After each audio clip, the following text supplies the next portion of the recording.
John woke to the shrill cry of his alarm clock and lay there, rigid, his usual morning condition. But there was another reason John couldn't get out of bed. It was the weight. A weight that had nothing to do with his muscles or fat or sweaty blankets. John was weighed down by a piece of paper. The invitation to his high school reunion. From across the years, the words he'd heard in the schoolyard were still clear. You're a loser. No one will ever love you.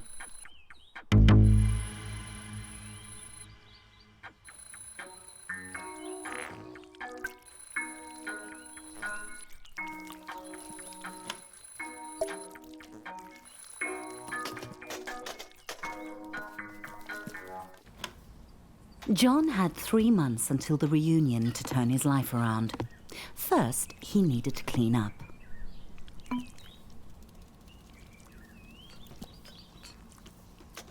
The only reason he'd ordered so much takeout was because Delilah, the delivery peen, made John feel butterflies in his testicles.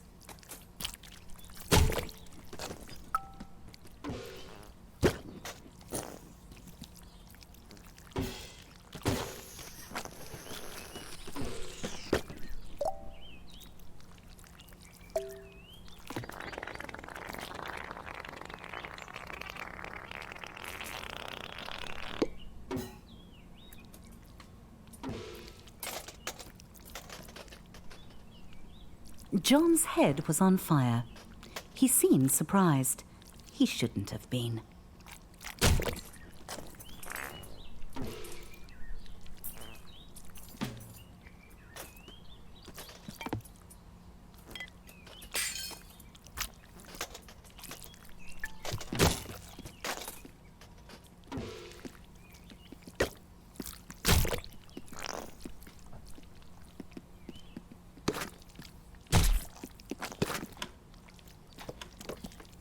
John called it his study, but it was basically for games and porn.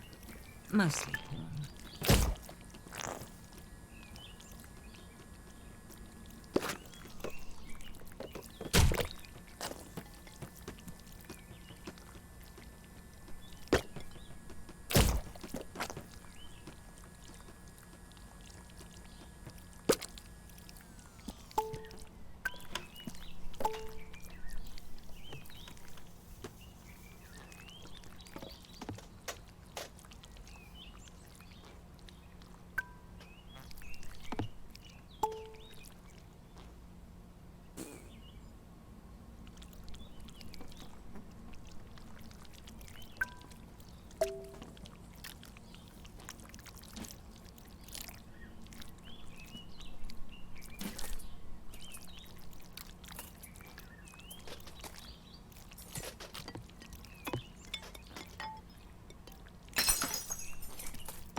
John suddenly realized the time. Distracted by his new drive to improve his life, he had become late.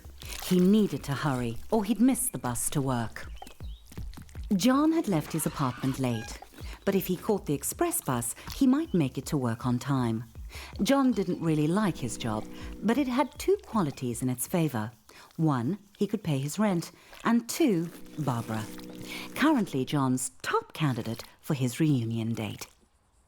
He tried to start a conversation and did not get the reaction he'd hoped for. It was probably because he was a minimum wage peen. She could probably sense it. John noticed a moderately attractive peen waiting at the stop. The office hummed with cold fluorescent lighting. The air was cold and stale, lifeless. How long had John worked here? Long enough to deserve better.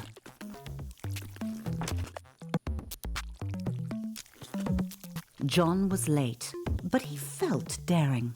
He could sneak into the office through the archives, or he could stroll through the front entrance with enough confidence to bluff his boss. Predictably, he chose the direct route.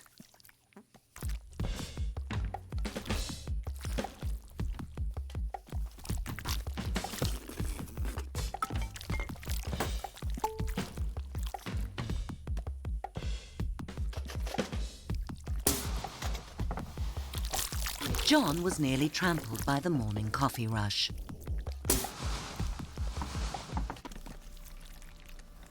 Everyone else was hard at work, grinding away. John might actually get away with this. The boss. He homed in on John, deluging him with spit and buzzwords. The boss ran out of synonyms for John's failings and gave him an ultimatum.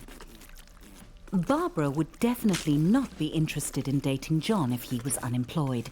He had to get to the quality assurance department.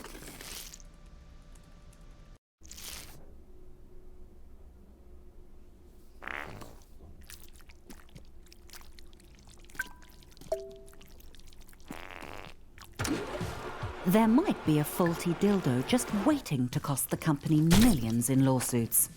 John would have to test them all. Every atom of John's rectum began to vibrate with the frequencies of pure pleasure. His orifice was a paradise. This vibrator would end all wars. It was good.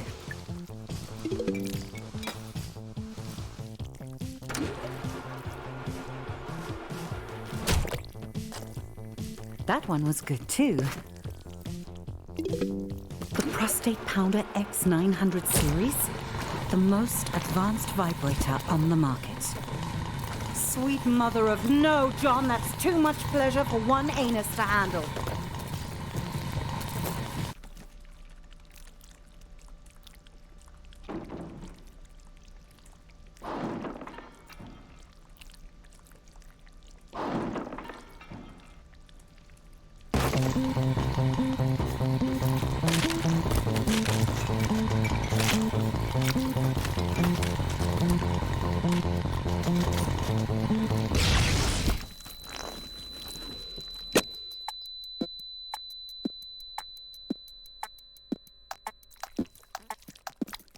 John's butt hurt, but his heart was proud. If that vibe had gotten out into the world, it could have injured a customer as badly as it had ravaged his anus.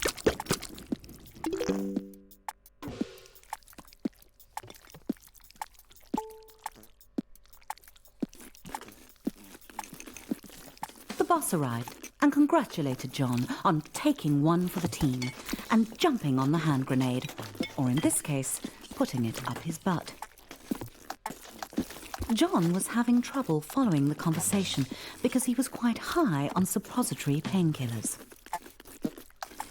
And then the boss said it. Promotion. Finally, the company was recognizing John's hard work and ignoring his minor faults like lack of talent, constant lateness, and flatulence.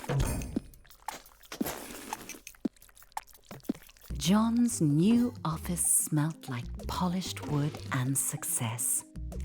John's success. Sam dropped by. He'd heard John had been hurt. John said he was fine. He wasn't a softie to complain about a mildly ruptured rectum. Besides, he had a promotion to celebrate. John had met Sam in college during a sports ball game. He'd given him some stiff competition.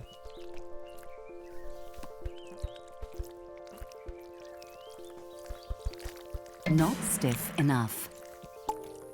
They'd started at Flesh Corp product testing together. Nothing builds a friendship like a long day of dildo mounting. Yes, John had known Sam for a while. But John couldn't hang out with Sam. He had a reunion to prepare for. He was going out with Barbara tonight. He just had to ask her.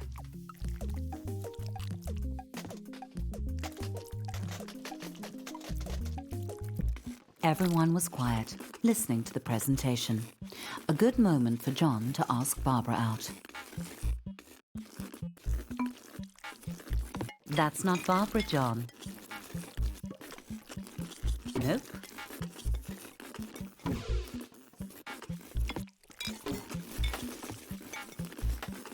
Barbara agreed.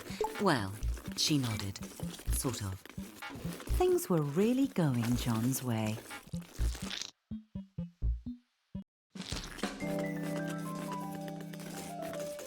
John tried to act as suave as possible and listened to Barbara talk business. He didn't want to blow his chances at long-term love and short-term sex. Barbara began to talk about monthly feedback figures, and John started to zone out, imagining him and Barbara at the reunion, a power couple. She would make his classmates sick with envy, if he could get her to tone down the boring chatter. John's balls were gripped by certainty. Barbara was the perfect date for the reunion. John thought he would impress Barbara by going behind the bar and showing the bartender a thing or two. Despite Barbara's protests that it was unnecessary, John knew that a true gentleman should follow her home. He was excited. There was still 3 months until the reunion, and he'd already landed his perfect date. All he had to do was seal the deal. Barbara thanked John for the evening and politely did not invite him inside for coffee or sex, even though John had dropped some pretty obvious hints he'd be into both, or just the sex. The door slammed on John's hopes. He didn't understand. He'd laughed at all Barbara's pie chart jokes. He'd listened to her boring stories. The blank eyes of the lawn flamingos were witnesses to John's shame. John began the lonely walk home, thoughts tumbling like shoes in a dryer. He had done everything wrong. Barbara had led him on just to humiliate him. He felt like he was missing something, some key to attracting sex. But John was shooting blanks. What did Peens want? Then it hit John out of nowhere. Stuff. He had the success. He just needed to show it off. But where was John going to get all the stuff he wanted? John needed a sign. A new day, a new John. He waited outside his local buttload store for it to open, eager to spend his promotion bonus on stuff. The best way to impress women.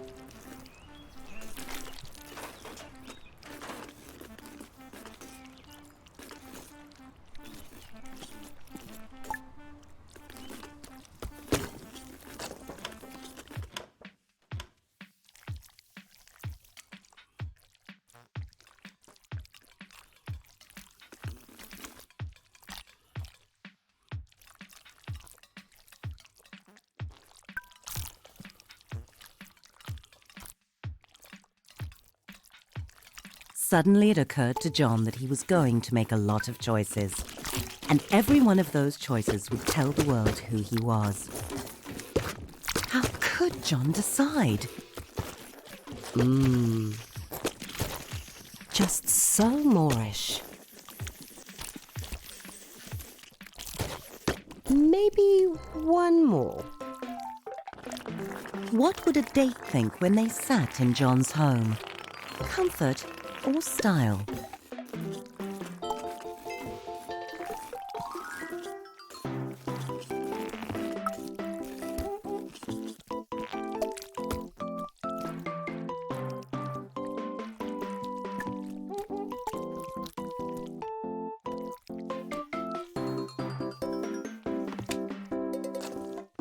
Nothing says style like an overpriced and uncomfortable chair. John weighed up all the differences, but this was a tough choice.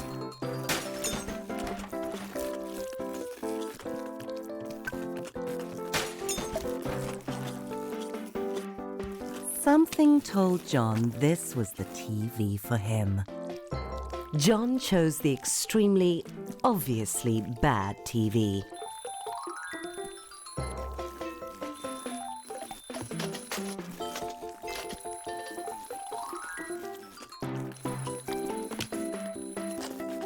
John realized that it was only 2 months and 29 days until the reunion. Time flies. Cactus or rose? Was John a rugged hero or a romantic poet? John had killed every plant he'd ever owned. This one would be a challenge.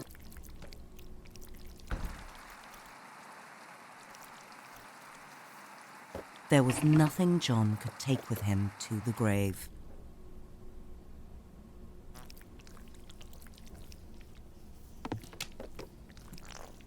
Except his coffin.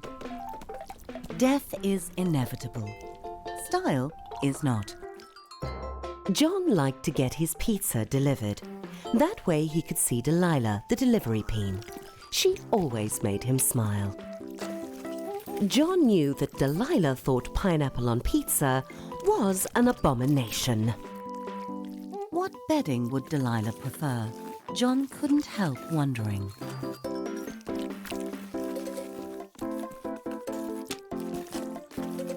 Regular sheets, just like the regular pizzas he regularly ordered.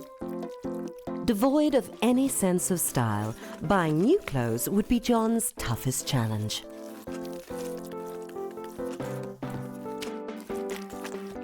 He bought an outfit without trying it on. It was a hula skirt. I thought you should know that much. It's not flattering. John felt sharp, and also like a phony.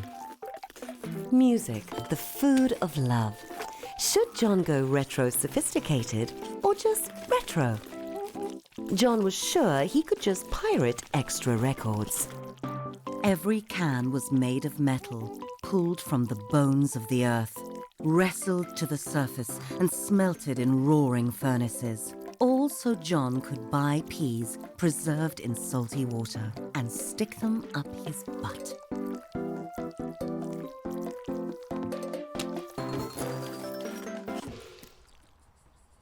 John's new purchases were on the way to his apartment. All he had to do was invite a date over. One look at all his stuff and they'd be overwhelmed with sexual desire. John felt proud and also hungry. It gave him an idea. He should invite Delilah over for dinner.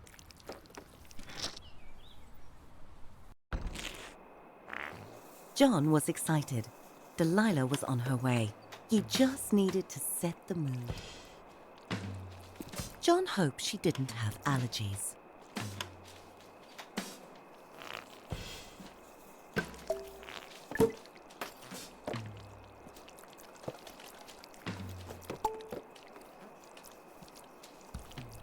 Classy.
That must be Delilah at the door.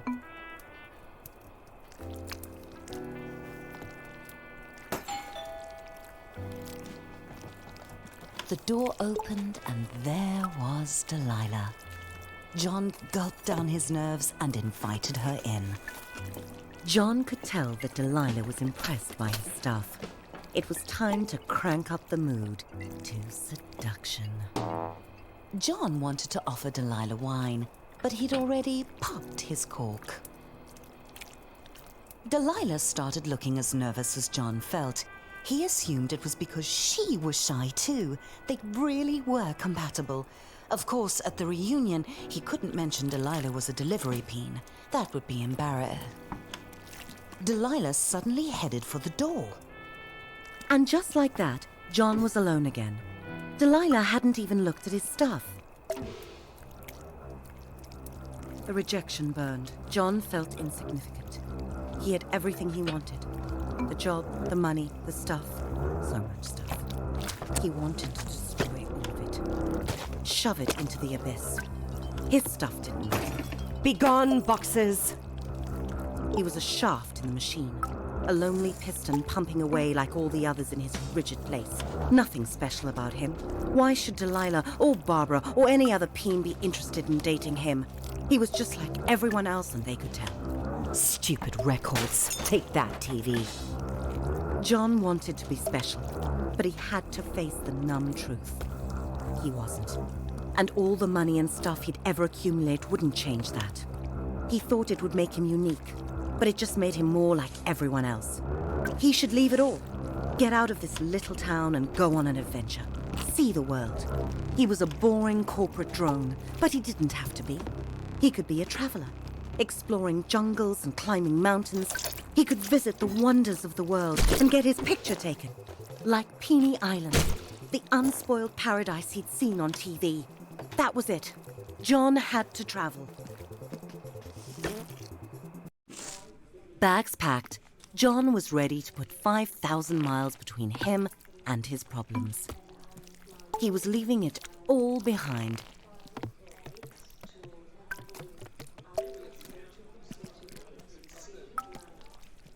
Including his luggage. John was so close, he could almost smell the freedom of the skies. Security sent John back through the detector. John had forgotten he had his nail clippers with him. He'd have to buy another pair soon, or he'd look ridiculous. When the acceleration of takeoff had slackened, John felt a sweet relief. He had left his worries on the runway. He was up in the clouds, on his way to adventure.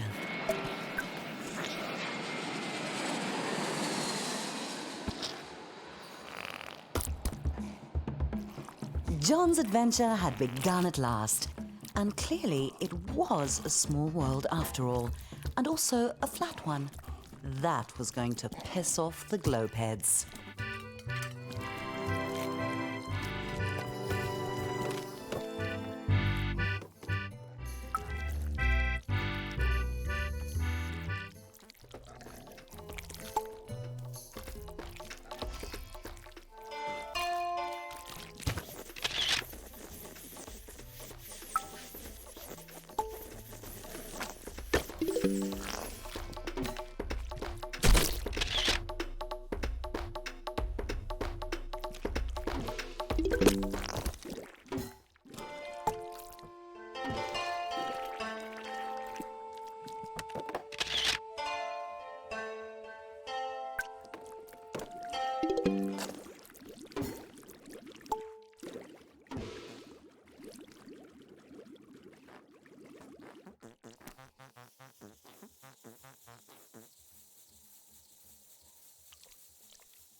John floated through space. From here, he could see everything. All the world and all of time. John marveled at all that Dix had achieved and how much they had fucked and fucked up.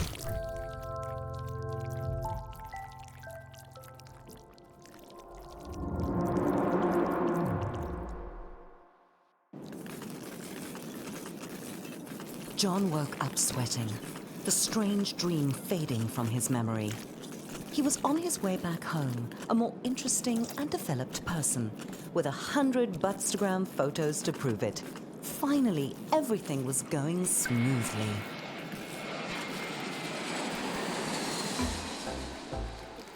John felt good to be back on the familiar ground of home, but he would feel better to be on the familiar mattress of home. That's not John's bag. Not that one either.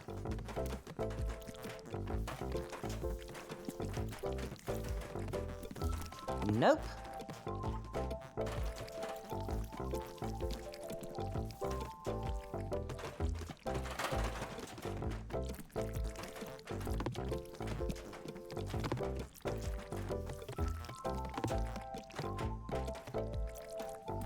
John really loved a good prick. It took John back to his summer job picking cacti. He hadn't gone back.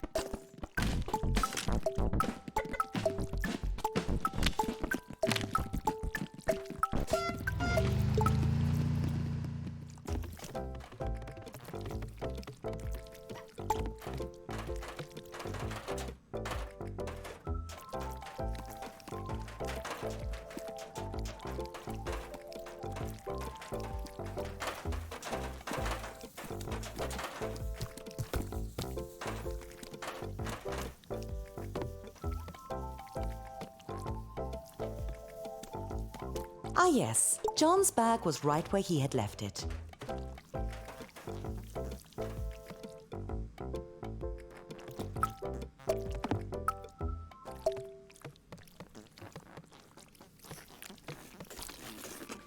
Despite John's swell of fresh optimism, traveling was exhausting, and he just really wanted to get home and get some sleep.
Another nightmare.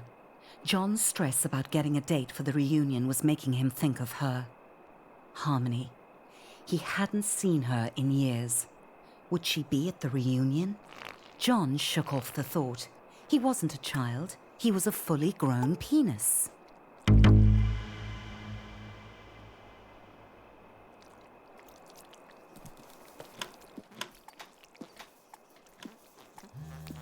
John's butt started to buzz.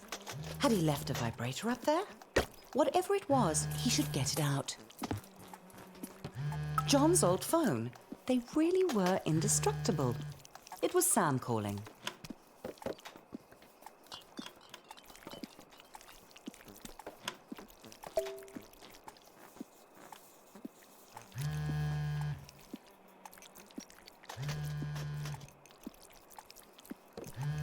He wanted to check in on John. The travel looked fun, but it was so sudden. Was John okay? Sam was such a softie, always worrying about feelings.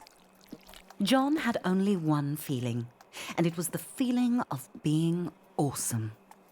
He could drop Sam a text, but John was on a mission. The reunion was getting closer, and he had to get a date. Fortunately, John knew exactly where to find love. John held his breath. He was about to meet his match. He had to reassure himself he could do this. He had a good job. He had nice stuff. He had traveled. He was ready to find love. On Weena, where all his sexy travel photos would give him the pick of the pack.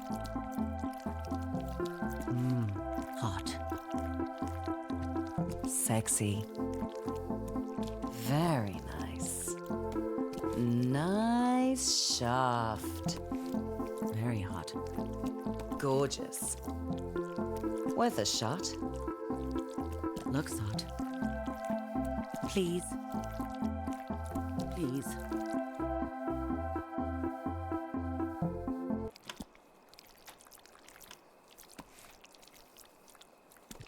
Yep, the pick of the pack.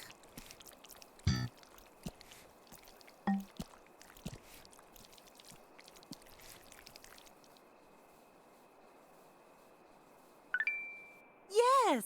John had the pick of the pack.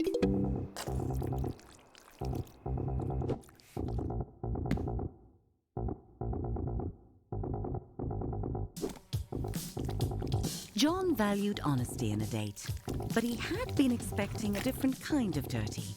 A sexy and much more hygienic kind.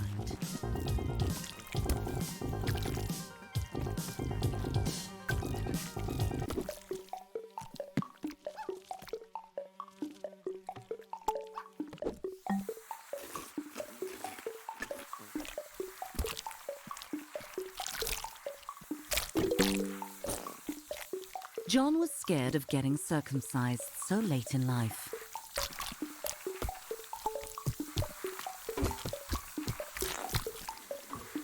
Oh, better put that on ice. It'll be okay, John. Chick stick scars. I hope.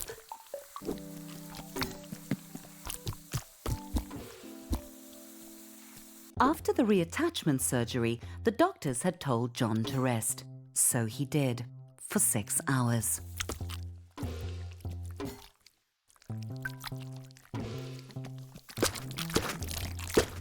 Ugh, salty.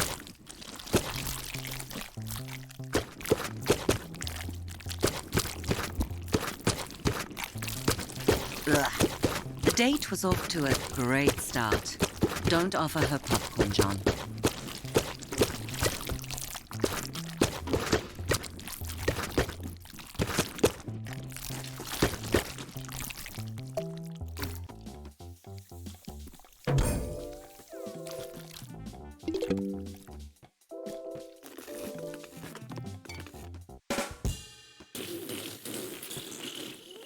John was in stitches.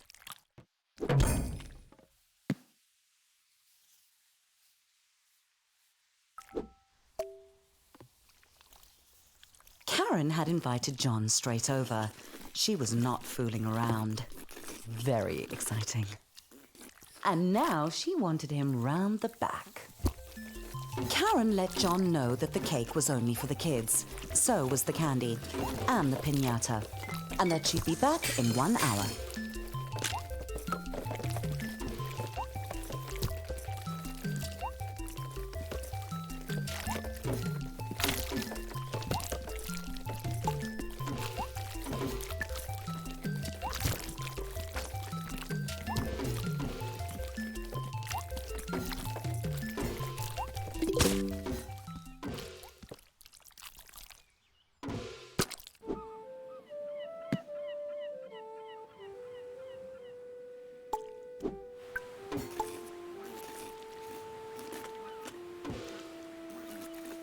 John laughed at Melody's hilarious bullfrog story. She was adorable. Everything was going perfectly.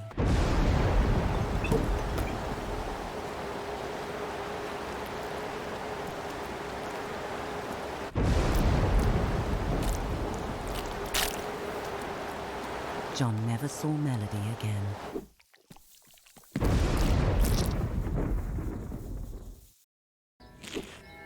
So far, Weena had been a parade of weirdos and rejections. If this date didn't work out, John vowed to give it up. But maybe this time, maybe today would be his day. Sharona sighed and said, "He'll do."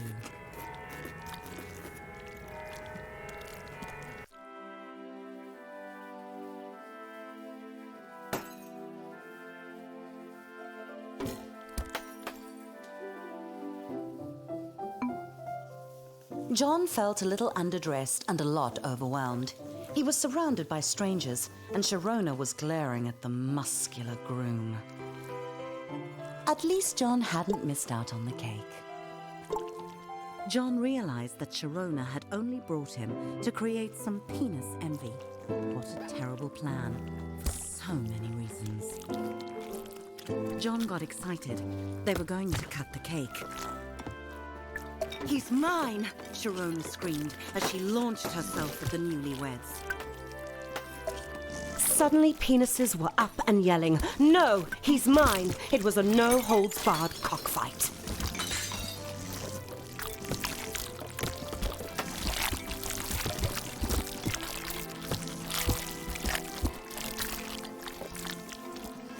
As John dodged flying glasses and cake, he felt a stab of envy.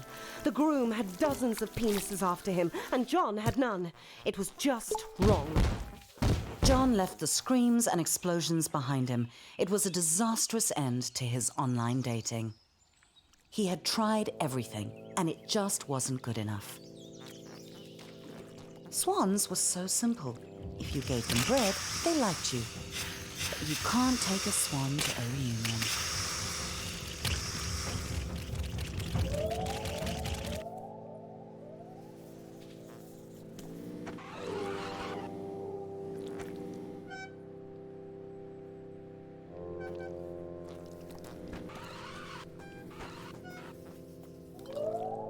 John wanted what that groom had. Love. Real love. The kind that makes penises fight to the death.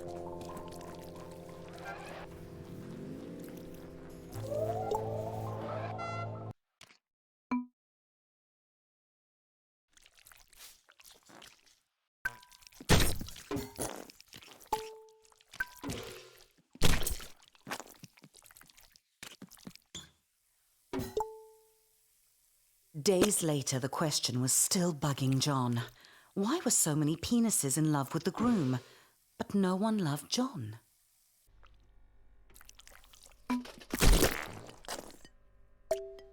It wasn't fair. John deserved attention. He had money and Buttstagram pics of his adventures. He even still had quite a lot of stuff. What did that penis have that John didn't?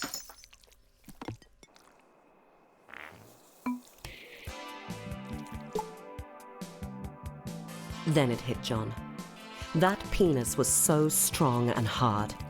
That's what everyone wanted. That's what John wasn't. That's what John had to be to find love. It was time to hit the gym.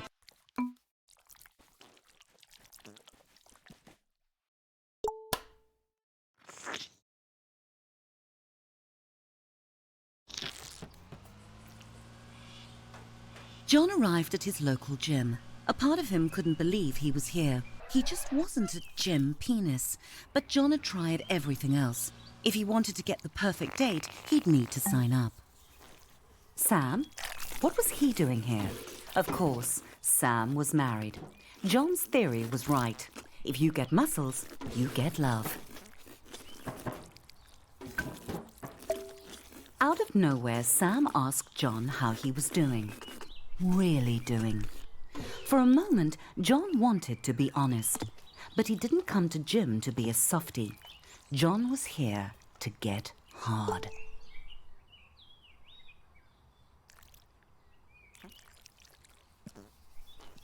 It was John's first time in a gym since school. He tried not to read too much into that. John had two options. He could try month by month, or if he signed the 10-year Big Muscles Big Savings contract, he'd get a free easy squeezy water bottle. John wasn't a sucker. He knew the importance of hydration. The gym's clean peen pool policy meant that John would have to do something he had never done before. Get naked in front of strangers. Maybe he could set a record for speediest cleanse.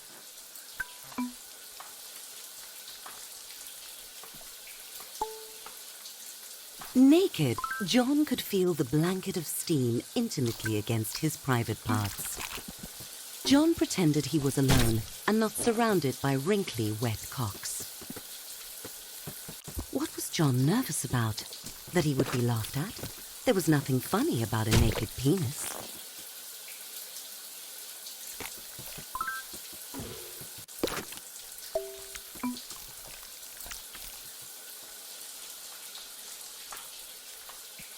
Very fetching, John.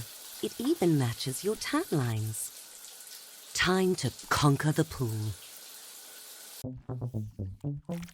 Sam enthusiastically greeted John and offered to show him around, obviously not realizing that John was a natural athlete.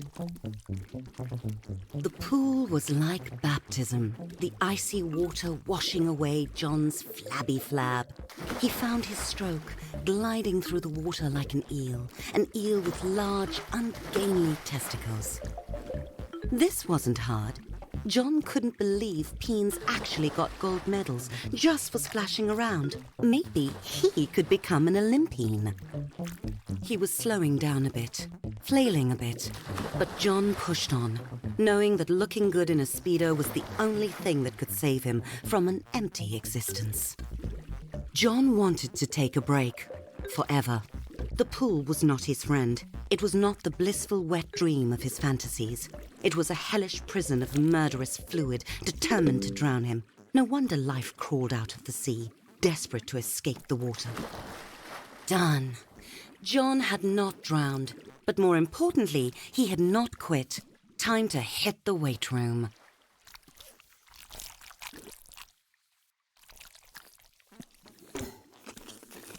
John's muscles bunched and bulged. The time in the gym was already paying off. Fresh from conquering the pool, John felt ready for anything the gym could throw at him, even heavy metal weights. Sam cheered John on, as if he needed it. Adrenaline coursed through John's veins, his butthole clenched like a fist. John smashed the mirror. He didn't want to look at his old body. He wanted to be hard.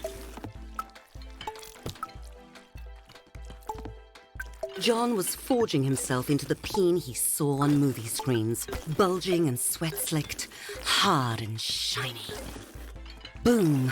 John was cocked and loaded. Didn't Sam ever get out of breath? The stream of encouragement was exhausting. John, getting flung from fast-moving objects since preschool. Like the sweet sound of spaghetti and meatballs hitting a wall. Would John ever learn? Odds are no. Slow and steady. That's right, John. Like a lover.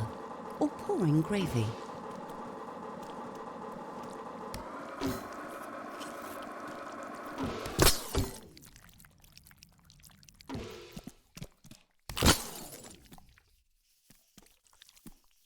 That had gotten John's heart rate up and his life expectancy down. John took a deep breath, clenched, and pulled. Sam made this look so easy. John squashed the thought. He'd just have to push harder. John tried to make eye contact with Sam, get in his head a bit. Sam didn't seem to notice John, but John could tell Sam was impressed.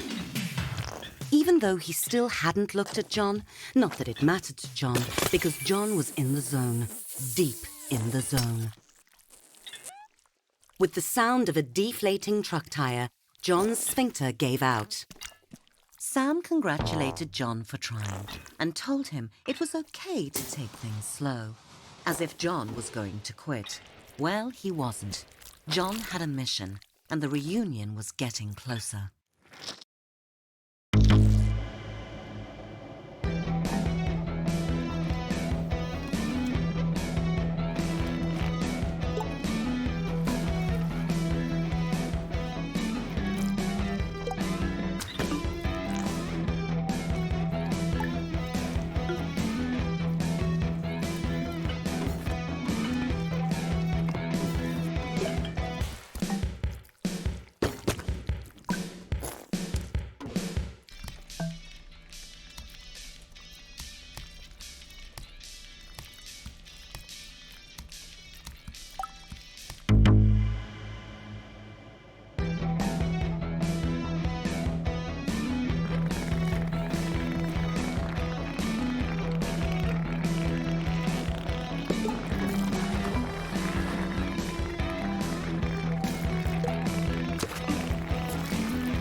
As soon as John woke up, the mirror called to him.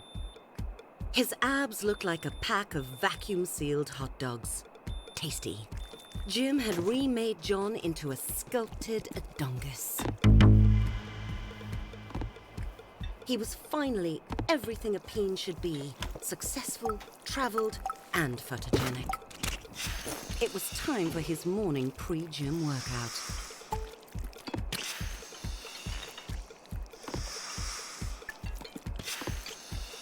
The swan was starting to like John. It hadn't tried to peck his eye out in hours. The reunion invitation caught John's eye.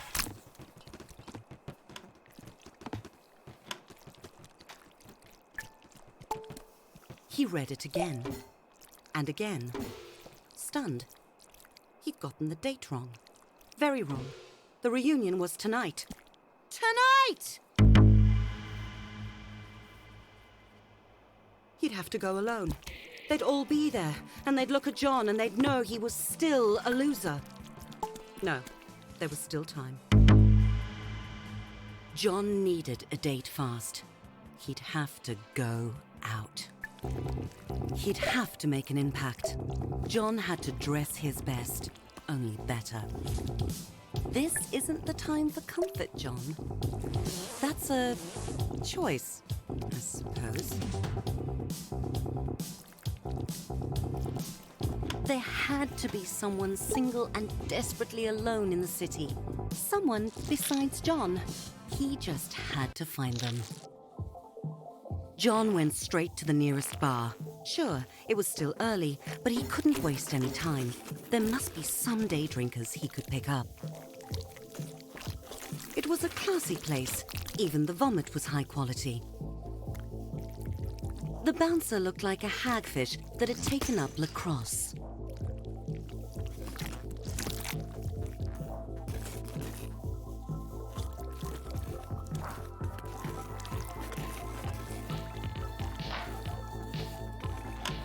John stepped into the bar and saw her. The answer to the question, what was John's purpose? Her. Loving her. Being with her. Taking her to the reunion. Their eyes met, and John knew she felt the same. Gladys did not feel the same. But John wasn't going to give up on their life together. A couple of drinks would loosen her up to their destiny.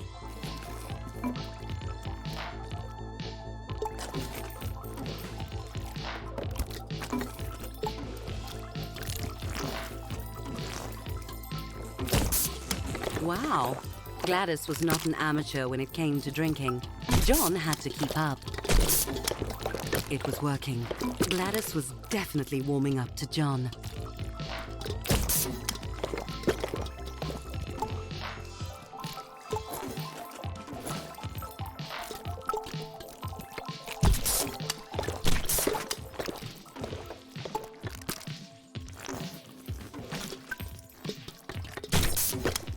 John's bladder was very full. It sloshed audibly as he moved. John needed to get to the bathroom right away.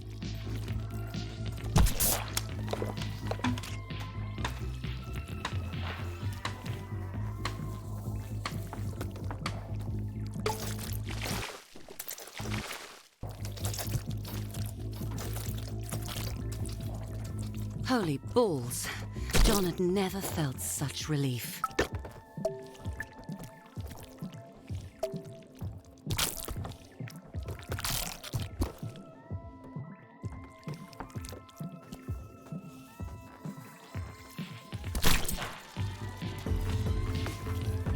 John looked around. Gladys was gone. John cursed his petite bladder. It was clear the cockpit was on autopilot. Time for John to hit the next bar.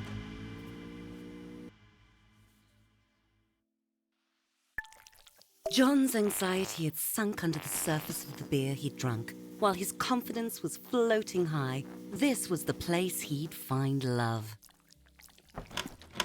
It was empty, except for the bartender. Clearly this bar's only special was unhappy hour. 2-for-1 was a good deal, though, and so far the beer had lifted John's spirits. Another 4 would make him feel twice as good. The bartender gave John a smile that set his heart hammering. He had to impress her.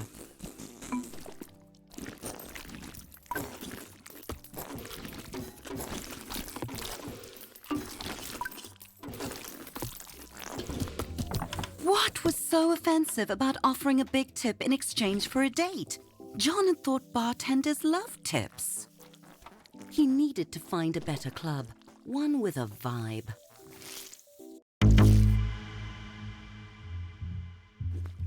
John was drawn by the pulse of the music. It pulled him forward like a moth to a fiery death. John was running out of time to find a date and prove that he wasn't a loser. Dancing, the real way to flirt, the way of animals, of wild sexual creatures. John strutted and shook his booty.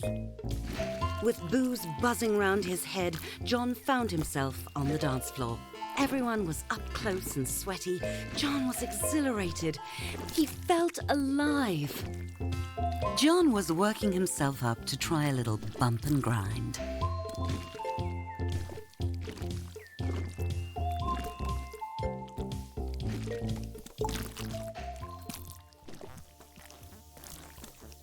It was a moment out of a movie. John alone on the dance floor with a gorgeous penis, their sexual chemistry exploding. She moved away, coyly. John could tell when someone was playing hard to get.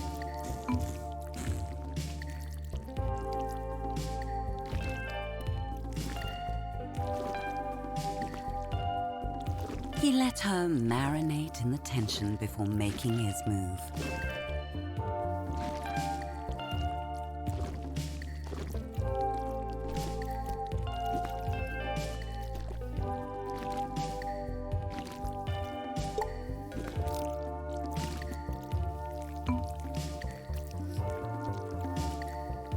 John wasn't taking no for an answer. Some people have no sense of fun, but John was certain the next bar would be different. The next bar wasn't different.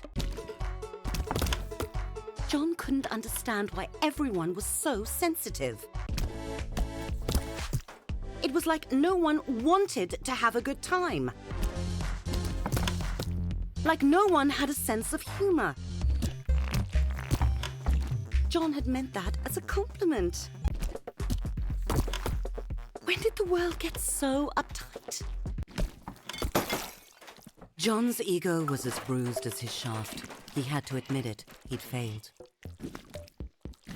Oh, that's gross. Oh, it's so moist, but textured. It smells like rotten dick yogurt. John's misery was sour in his mouth. He needed a drink to wash it down. There was still one bar he hadn't been kicked out of yet.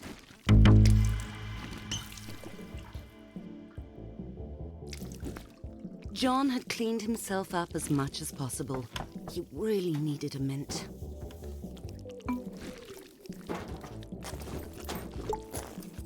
John got it in, but he needed more to satisfy the machine. Nailed it.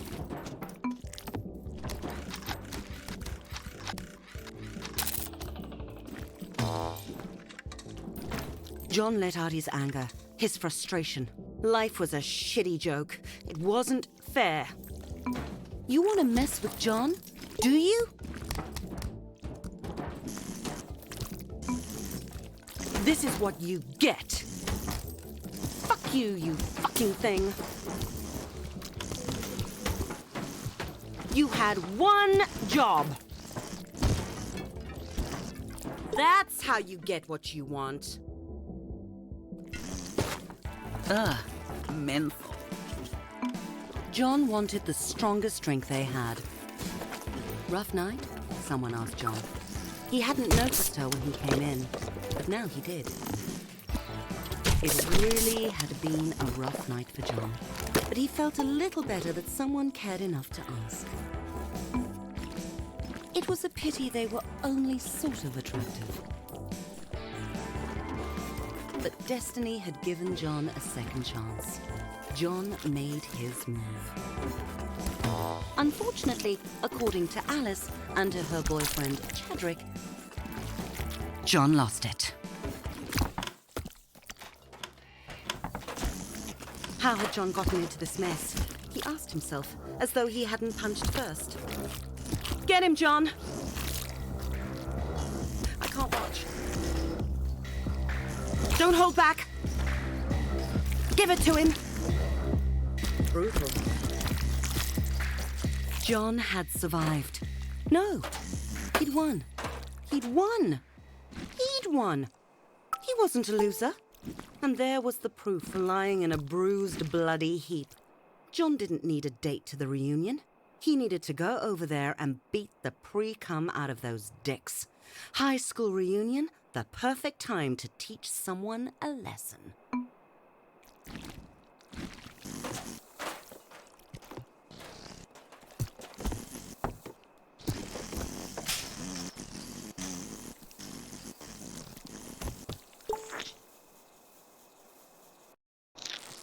The doors of the school, a sight John had dreaded every day for years, and now he was going willingly through them, unafraid, fueled by years of unprocessed anger fermented in loneliness. John was back!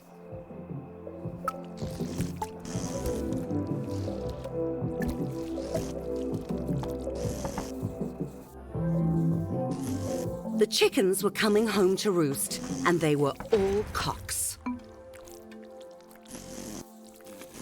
These were the peanlets he'd grown up with, now with jobs and marriages and beer bellies.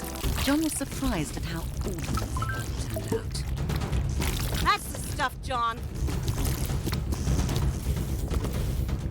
Dodge! Careful!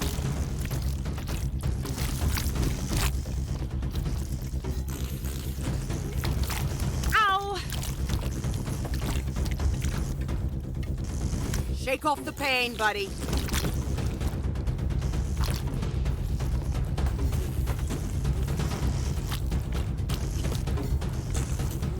Fight back, John!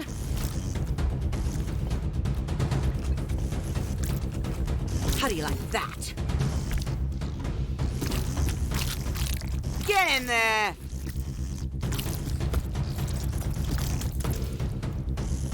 Whoa! Ha! John had won. He'd won. No one could say John was a loser now.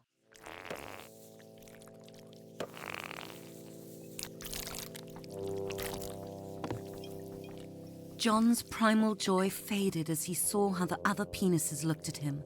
Not like a winner, like he was trash.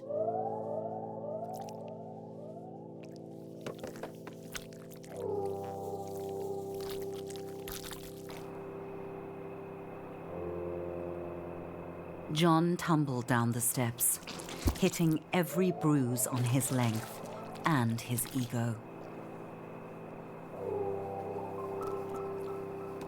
It was her, Harmony. She had been at the reunion. She'd seen it all and followed John out. To laugh at him more? No, to see if he was all right. Why did that hurt John so much? This was John's chance to ask her why all those years ago she'd said to him, "No one will ever love you." Harmony stared at John in shock. How could John not know why? Didn't John remember what he'd done?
There was nothing Sam enjoyed more than the fresh air of an early morning.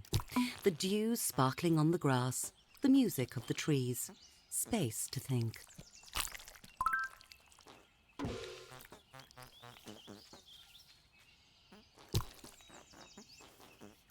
What was that smell? It made Sam's eye water. It was John, passed out and crusted with vomit and regret. John was awake and tolerably clean. Sam tried to be gentle and invited John to join him on his walk.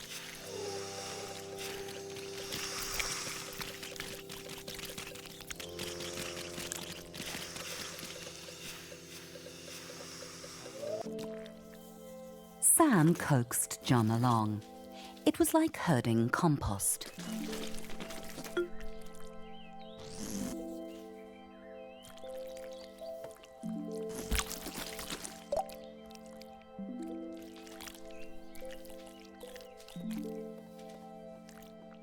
John couldn't answer Sam's questions yet.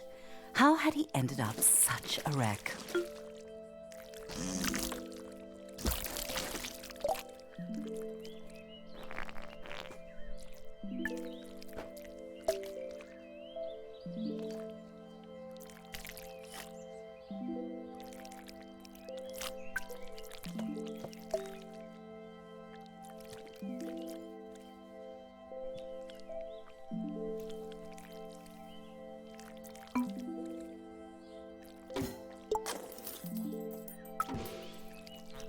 John immediately felt better, but his head was still pounding, and not in a good way. Sam couldn't resist the tasty treat.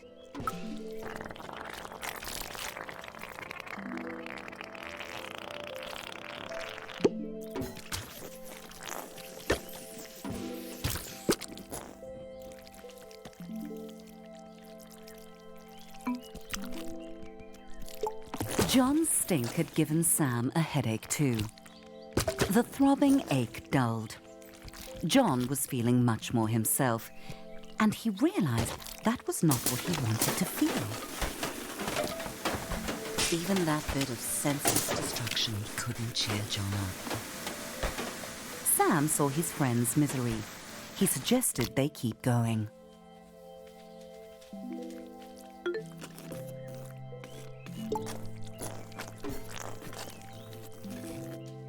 John wanted to know something. Why didn't anyone love him? As soon as he said it, he felt like a softie, whining about his feelings.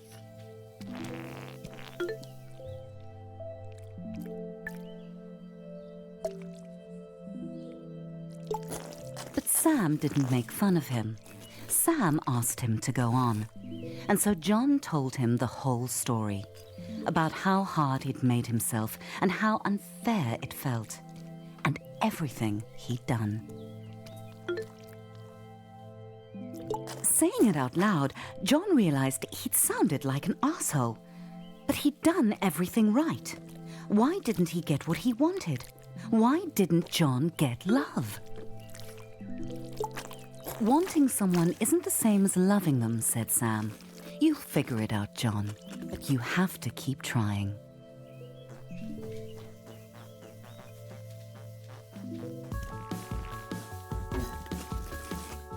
How about a bike ride? Sam asked.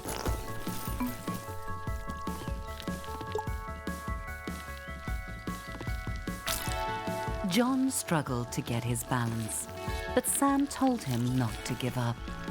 John kept trying, getting better as they went.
John and Sam stopped and looked at the sunset. For a moment, John let himself be quiet and listen to the world and look at how beautiful it could be.